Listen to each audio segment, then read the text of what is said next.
The Rode NTG2 was first introduced in 2005, along with the NTG1.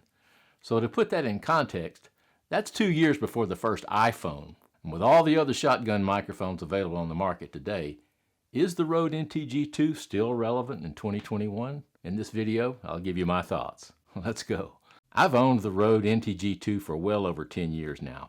And like others, I bought it as an affordable entry pro-level XLR mic to be used for film, video, and even some voiceover work. I originally bought it to use on a short film I was working on at the time, and I wound up not needing it for that, but I kept it for future use. Since then, I've used it mainly for occasional voiceover work, although it's never been my go-to mic for voiceover. To give you a little background on the NTG2, it's a condenser shotgun XLR mic that operates on phantom power supplied by a mixer, audio recorder, or it can be powered alternatively with one AA battery. The only problem with the battery power is there's no power indicator or on light, so turning off the mic requires taking out the battery, or it will run down and leak if left unused for a long period of time. You just have to remember to always have spares and remove it after use. It's a nice option to have, but it does have its drawbacks. The NTG2 is a fairly basic mic with a supercardioid pattern, and it does a good job of rejecting off-axis sound. It's made of lightweight aluminum, and it has an 80 Hz high-pass filter. It comes with a pouch, foam windscreen, and a mic clip. But the main knock on the NTG2 is its output,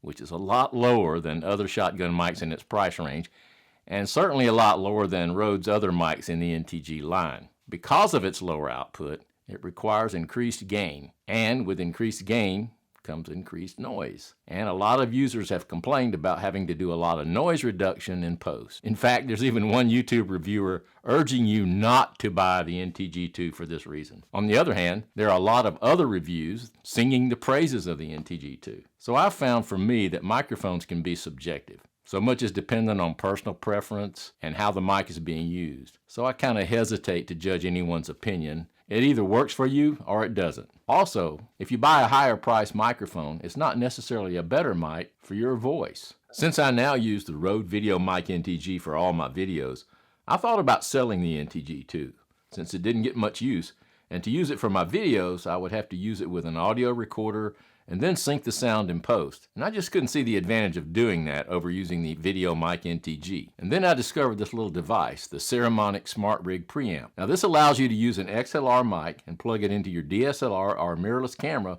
with a 3.5mm male jack. And although it's designed for use with a smartphone, because it has a TRRS jack, all you need is a TRRS to TRS adapter to use it with your camera. Fortunately, I already had one.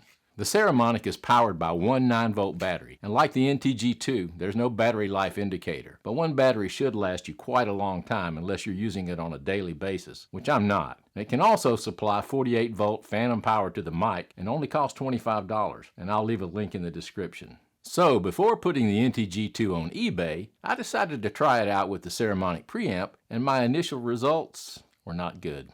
I totally bypassed the camera's preamp just as I do with my VideoMic NTG, and I had to push the Saramonic to max gain to get an acceptable audio level. At that point I'm thinking, goodbye NTG2. But I did another test, and I boosted the camera's preamp level to just under 1/4, and I was able to get a nice clean signal with fairly low noise without having to push the gain on the Saramonic. I'm going to switch over to it now from the VideoMic NTG just to give you a sample. Okay, now I'm using the NTG2 as my main mic, and I have it boomed overhead just like I did the VideoMic NTG.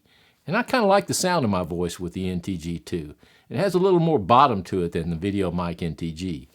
But for ease of use and versatility, the VideoMic NTG is the hands-down winner. Plus, it also sounds great, just different. For now, I've decided to keep the NTG2. I can always use it as a backup for my VideoMic NTG, and I want to experiment with it some making field recordings with my Zoom H5 recorder. So, is the Rode NTG2 still worth it in 2021? Well, yes and no. I would not recommend buying the NTG2 new. New, it costs $269. And there are much better XLR shotgun condenser microphones out there that are as good or better than the NTG2 in the same price range, some even cheaper. However, if you find a good deal on a used one, I wouldn't hesitate to pick one up. But if I was looking to buy a good quality XLR condenser shotgun microphone today, I would probably look to Deity's S-Mic 2. It cost $100 more than the NTG2 at $369, and while I haven't had the opportunity to try one, a lot of reviewers compare it to the Sennheiser MKH416,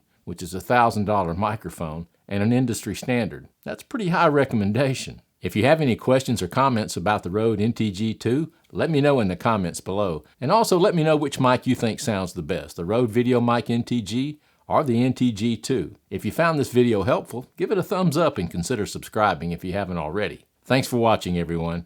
Be kind to each other, but most of all, be kind to yourself. See you in the next video.